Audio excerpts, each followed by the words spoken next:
नमस्कार, जय हिंद, जय भारत। आप सभी का स्वागत है भारत के नंबर 1 सर्वे वर्ल्ड न्यूज चैनल में। आज हम बात करने वाले हैं कि लोकसभा चुनाव 2024 को लेकर। ऐसे में आज भी चुनाव हो जाए तो अगला प्रधानमंत्री का चेहरा किसका देखने का मिलेगा, या फिर लोकसभा चुनाव 2024 में कौन सी पार्टी की सरकार बनेगी। ऐसे में क्या पीएम मोदी फिर से अपनी सरकार बना पाएंगे, या फिर बनेगी कांग्रेस की सरकार, या आम आदमी पार्टी इस बार बाजी मार जाएगी। अगर दोस्तों इस बार कांग्रेस की सरकार बनती है तो राहुल गांधी जी तो इलेक्शन नहीं लड़ सकते। तो ऐसे में देश के प्रधानमंत्री के रूप में किसका चेहरा आपको देखने को मिलेगा। आज वीडियो को एंड तक देखिएगा। इस वीडियो में पहले सर्वे बताया जाएगा, बाद में आपको छोटी मोटी सारी जानकारी दे दी जाएगी। वहीं इस बार बीजेपी पार्टी भी अपनी सरकार बनाने को लेकर बहुत ही जोरों शोरों से तैयारियां कर रही है, तो कांग्रेस पार्टी भी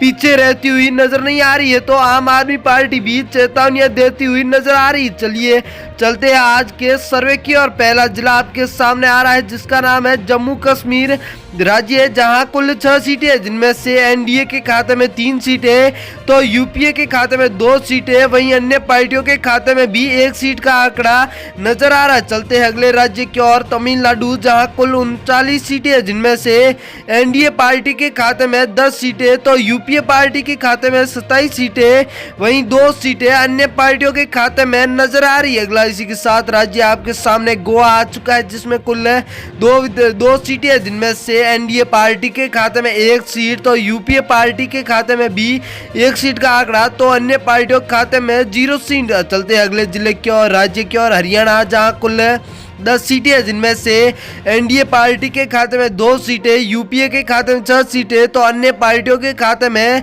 2 सीटें। अगर कांग्रेस की सरकार बनती है तो अगला प्रधानमंत्री कौन सा होगा, कमेंट में बताना जरूर। पंजाब राज्य है, जहां कुल 13 सीटें, जिनमें से एनडीए पार्टी के खाते में 0 सीटें तो 8 यूपीए पार्टी के खाते में, वहीं 10 अन्य पार्टियों के खाते में 5 सीटें नजर आ रही है। मध्य प्रदेश राज्य है, जहां कुल 39 सीटें, जिनमें से एनडीए के खाते में 11 सीटें तो यूपीए के खाते में 13 सीटें, वहीं अन्य पार्टियों के खाते में 5 सीट नजर आ रही है। तो अन्य पार्टियां यहाँ पर कांग्रेस व बीजेपी के मध्य चुनौतियां उत्पन्न कर सकती है। उड़ीसा, जहां 21 सीटें, जिनमें से एनडीए के खाते में 6 सीटें तो यूपीए के खाते में 7 सीटें, वहीं अन्य पार्टियों के खाते में 8 सीटों का आंकड़ा नजर आ रहा है। उड़ीसा में नागालैंड, जहां 1 सीट है जो कि यूपीए के खाते में नजर आ रही है, वहीं एनडीए व अन्य पार्टियों के खाते में कोई आंकड़े नजर नहीं आ रहे। आप भी अपनी राय कमेंट में बताना जरूर कि कौन सा पीएम का चेहरा अगली बार देखने को मिलेगा। मणिपुर, जहां कुल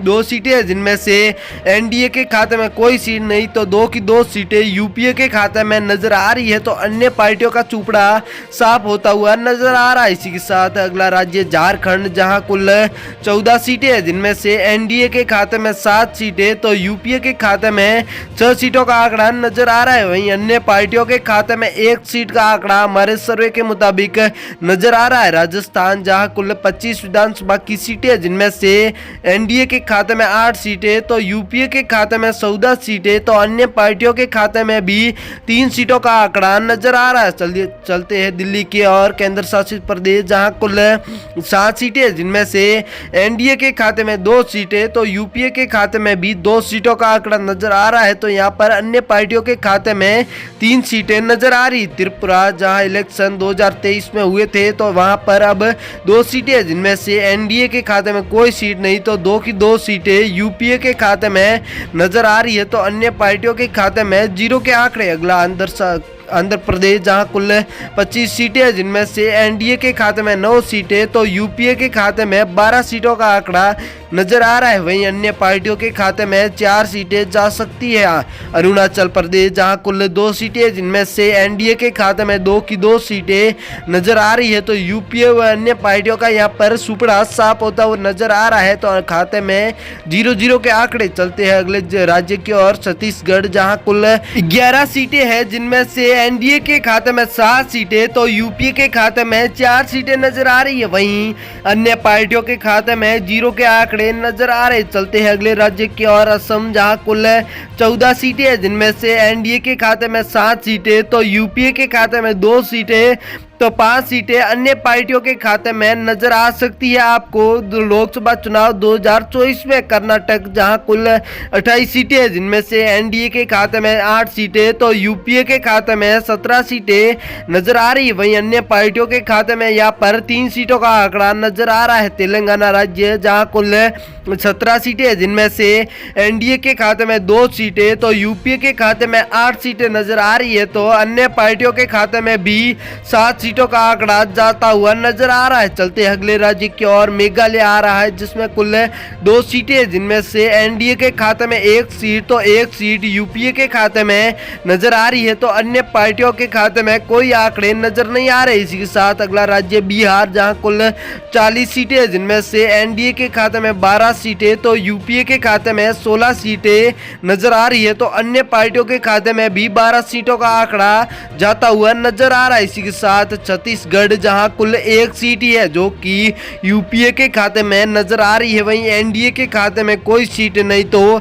अन्य पार्टियों के खाते में भी कोई सीटें नजर नहीं आ रही। वीडियो के अंत तक बने रहिएगा, बड़ी जानकारी मिलेगी आपको। केरल जहां कुल 20 सीटें है, जिनमें से एनडीए के खाते में 4 सीटें, तो यूपीए के खाते में 12 सीटें नजर आ रही है। तो अन्य पार्टियों के खाते में भी 4 सीटों का आंकड़ा जाता हुआ नजर आ रहा है। पश्चिम बंगाल जहां कुल 42 सीटें है, जिनमें से एनडीए के खाते में 17 सीटें, तो यूपीए के खाते में 6 सीटों का आंकड़ा नजर आ रहा है। वहीं अन्य पार्टियों के खाते में 19 सीटें जाती हुई नजर आ रही है। उत्तराखंड जहां कुल 5 सीटें है, जिनमें से एनडीए के खाते में 2 सीटें, तो यूपीए के खाते में भी 3 सीटों का आंकड़ा जाता हुआ नजर आ रहा है। वहीं अन्य पार्टियों के खाते में 0 सीट। हिमाचल राज्य आ चुका है जिसमें कुल 4 सीटें है, जिनमें से एनडीए पार्टी के खाते में 1 सीट, तो यूपीए पार्टी के खाते में 2 सीट, तो 1 सीट अन्य पार्टियों के खाते में भी जाने की संभावना जताई जा सकती है। महाराष्ट्र जहां कुल